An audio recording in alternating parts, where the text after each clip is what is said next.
Yeah. Please. Yeah, thank you. Look, there's and it's already been noted, I think, in the notes. Going back to your earlier question, Martin, about what companies should do, and should companies buy certain stones from certain countries, or et cetera.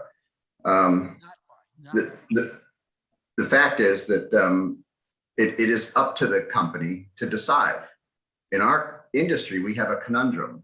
I think it was pointed out earlier, there's over 20,000 jewelry companies in the US.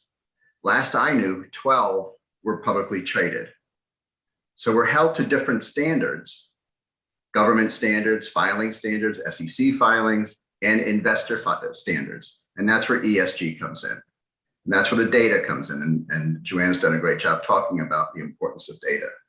So this is a conundrum in our industry, because the small part of it has to deal with regulations and requirements that are not upon a privately traded company. So it's two different languages.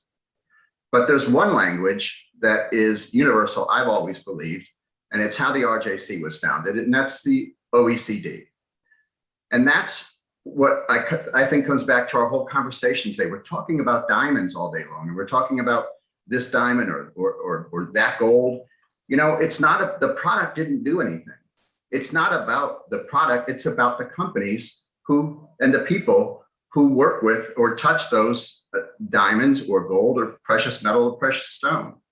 And that's where OECD comes in. And you don't have to be a publicly traded company to apply the 5 steps of the OECD due diligence guidance to make sure to protect your customers, to protect your reputation, and to help protect the industry. It's not easy. I'm not suggesting it is, but you can educate yourself around the OECD due diligence guidance, and you can then learn from RJC and so many other trade groups like CIBJO and so many that are working hard to educate the industry around responsible sourcing.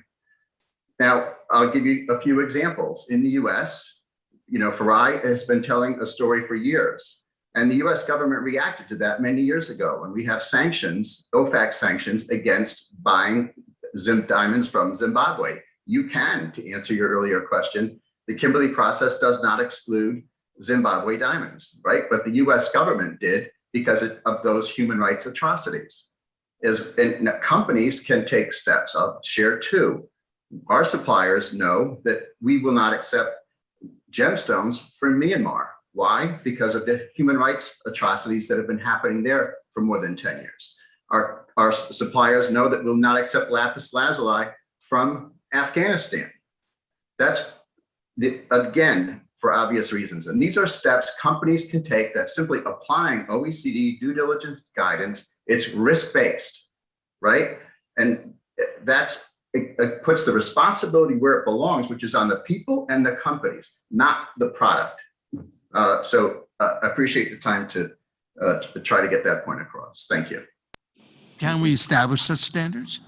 Can we, in fact, go beyond? Can we take the OECD standards? And maybe we say it's just more education to retailers, but can we establish certain standards and say, don't go beyond that red line? What are you going to say to Farai Maguwu here?